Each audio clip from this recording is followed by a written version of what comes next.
they ask about managing the roster turnover, retaining it, and also how he plans to attack the portal is good stuff.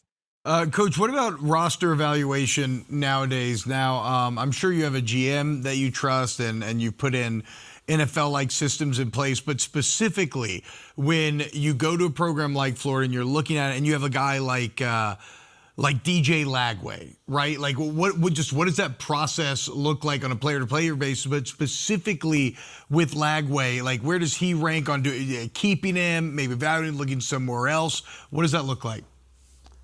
Well, you just have to have open, honest conversations with everybody, and no matter who it is. And so as we work through those conversations, some guys will stay, some guys, you're not going to be 100% retention.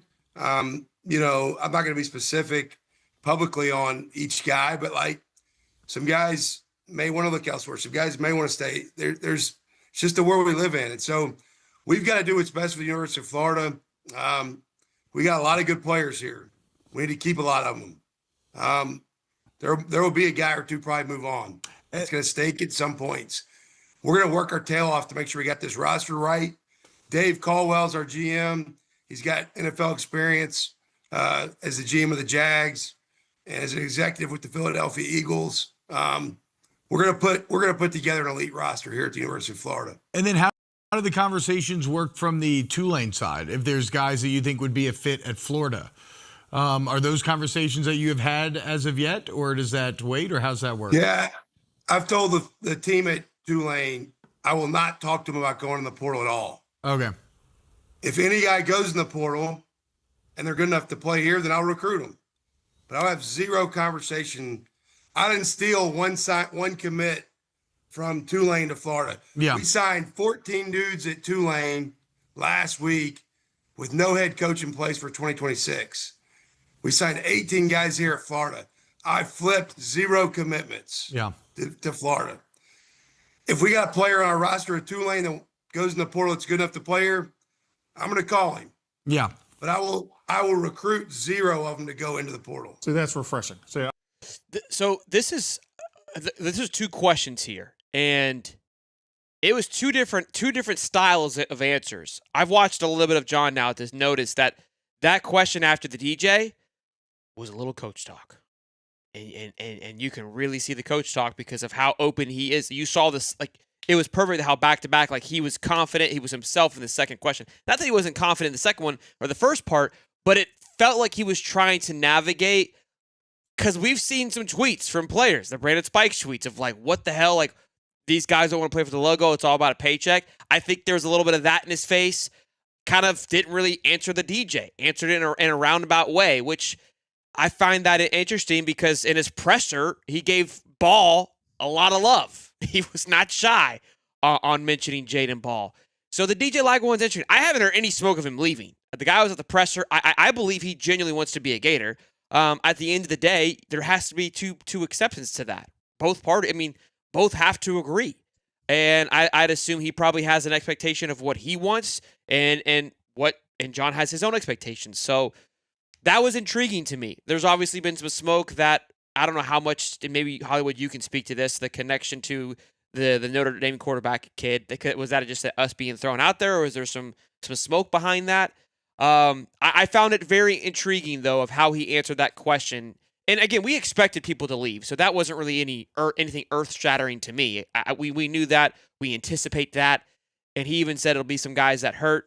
I think good, huge shout out to Caldwell. I've actually kind of said that this morning of, like, I think it's the fact that we haven't had much movement. Tavarius Brown, our defensive lineman that we brought in 2 years ago that hasn't even seen the football field, he entered into the portal today. So only two guys, which I think is a huge compliment to the staff and to Caldwell on they're doing a good job of navigating this while Florida State's lost the entire staff. But I'll let you go from there, Hollywood. And then I want to talk about him navigating the relationship between us and Tulane. Yeah, so I think first and foremost, I see some people in the comments on the sides talking about how Caldwell was a terrible GM for the Jags. I think it's a big difference being an NFL GM and being a college GM, first and foremost.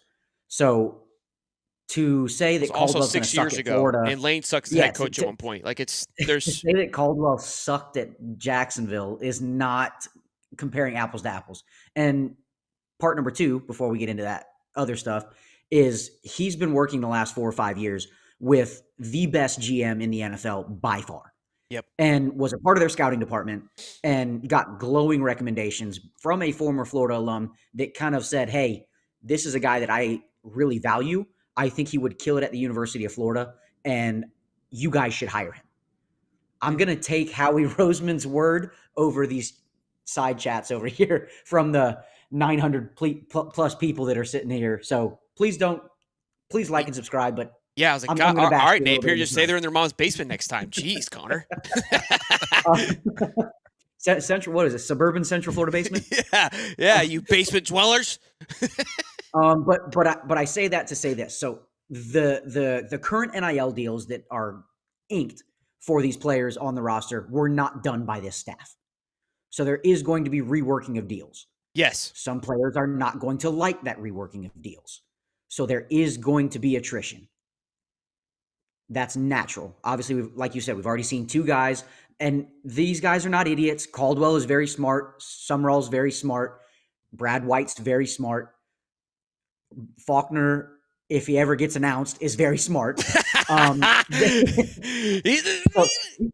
These guys know the players that are the most important to their roster, the players that have the most gravity on the roster that will help keep people around. And from my understanding, some of those calls and some of those meetings have already been had with players that are of the utmost importance for this team. DJ Lagway being one of them. Oh. I think DJ Lagway wants to be a Florida Gator. Oh. John Summerall wants to keep him as a Florida Gator. Ooh. DJ has changed his quarterback coach. He's now training with John Beck. Somebody hand me a bomb. Where's the mic? At D3, it's D3 like QB development, something like that. And is working on cutting some weight, is working on improving his mechanics, and would like to play next season around 225 pounds, which is huge. I think all of us at this point last year, when he wasn't practicing, were like, he needs to cut weight, or going into the season, hearing he was around 250 pounds, he has to play at a lighter weight. So DJ's done everything he can on his end to try and get better for next year to be a Florida Gator. Now, conversations are going to be had with GM, with new staff, with John Summerall, and we don't know how those conversations are going to go because we are not behind the closed doors. But from everything that I have heard, DJ Lagway wants to be a Gator. John Summerall wants to keep him at Florida. I do not expect DJ Lagway to hit the portal unless something crazy happens. Now, this is the NIL era of college football, so you never know what's going to happen. But again, DJ Lagway, among several other players, have been prioritized to keep around at the University of Florida. We talked this morning, and I'm not letting you off the hook just that easy, Hollywood. Just real quick, we talked this morning because a Texas insider dropped that the ball NIL deal it seems to be good to go. Again, nothing is ironclad in the NIL era, but I know that you also had some insight, but I didn't want to out you. So another one. It was nice seeing extra confirmation from somebody else. Yeah. He's another one. Obviously, going to be a huge target for teams in the portal. Obviously, we know Summerall mentioned him by name in the conference, which makes him somebody that you have to find a way to keep around. His situation is very, very encouraging at the University of Florida as of right now. Turn off your DMs, Connor. Turn them off. Yeah, because I asked Connor and the boys earlier, hey, what do we want to talk about? And Connor said nothing. And then Connor was like, I thought he was gonna late. I thought he quit. And then he comes in and just drops nugget after nugget there. That basically DJ's on the set for a Heisman campaign. That's what he just said. I'm just kidding. I'm kidding. Relax.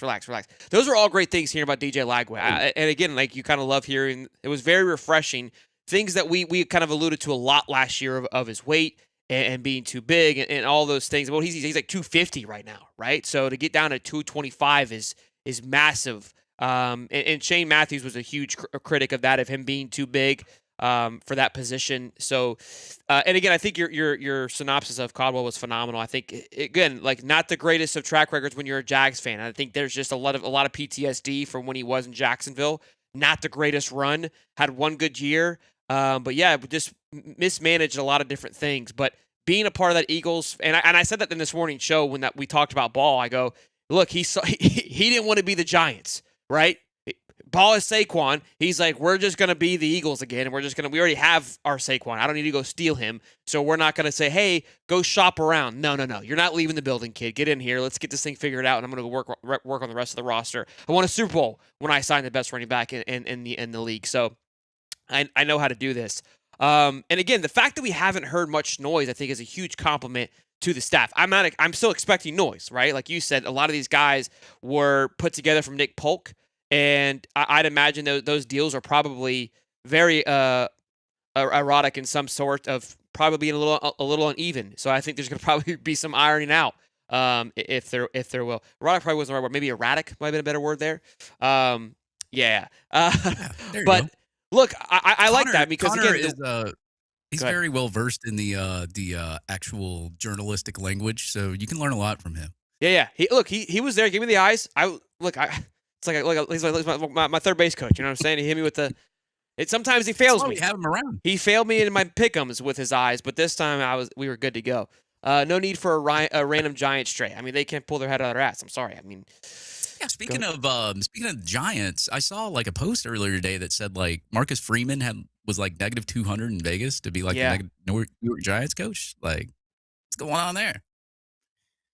Anything else you have for us on that, Hollywood? I mean, any nuggets about that? I mean, yeah. On Marcus Freeman, no.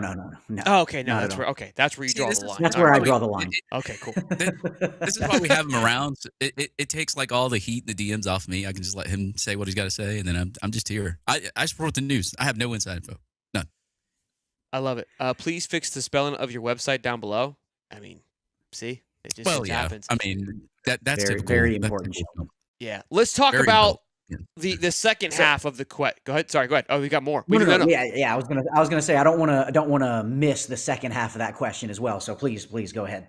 You can rock. Go ahead. What were you gonna say? So I think So the second half of that question was essentially them asking him straight out, "Have you tried to pull anybody from Tulane to go to Florida with you?" And I think his answer was fantastic because he has, from the very beginning, prioritized, I want to leave Tulane in a better place than when I found it. And like he said, he didn't pull any commits because the offensive lineman, I'm spacing on his name right now, that was their highest rated recruit.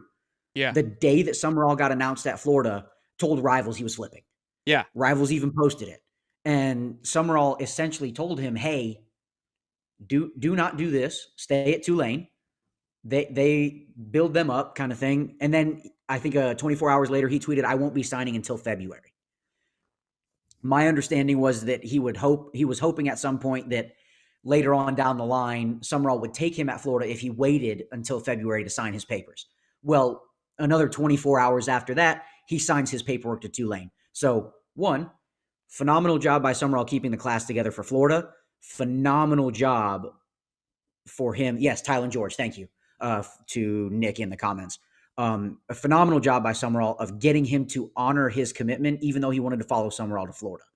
So with him kind of alluding to that same mindset for the portal, I love how he said, I'm not going to try and entice anybody to come to Florida with me, but if they hit the portal of their own accord, and I think they can play at Florida, 100%, I'm calling them and trying to bring them over here. And I think that that's a polite way, personally, of saying, like, hey, none of these cats ain't good enough to come here. But I can't tell them that. And so I think that's more of what... No, I don't think that's necessarily the case. Because there are... I'm not a college scout. I've never claimed to be smarter than the people that are in football offices at the Division I level. I've seen a couple of the players on that team. There are a couple that he could bring staff over. I would take. Current roster. The linebacker that like cleans the plane. You're talking Tulane's current roster. Current roster, there was definitely some dudes on that thing I would snatch. I'm talking about more so the recruits. Recruiting class. Oh, my apologies. Yeah, like him not stealing. No, there's definitely some dudes on that team that, I saw him play, and I was like, they play right now, 100%, no question. It was more of the recruits of, like, he was like, hey, like, I can't.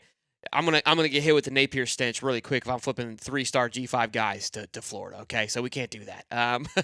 If he brings a guy over from Tulane in the portal, I mean, look, Bowling Green is Edge U. Okay, so they've got one in the portal now. Go get him. Like, listen, the only thing that I'm not okay with him getting is Ivy League cats. Those guys are not allowed at the University of Florida.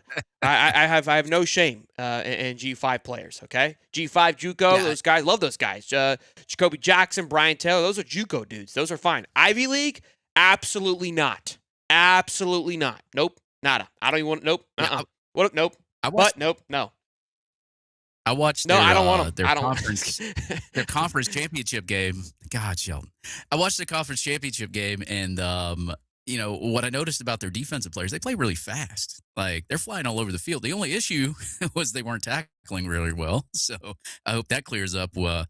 Summerall clears some of that stuff up. But other than that, man, I was pretty impressed with how fast and physical they played for a team that I think.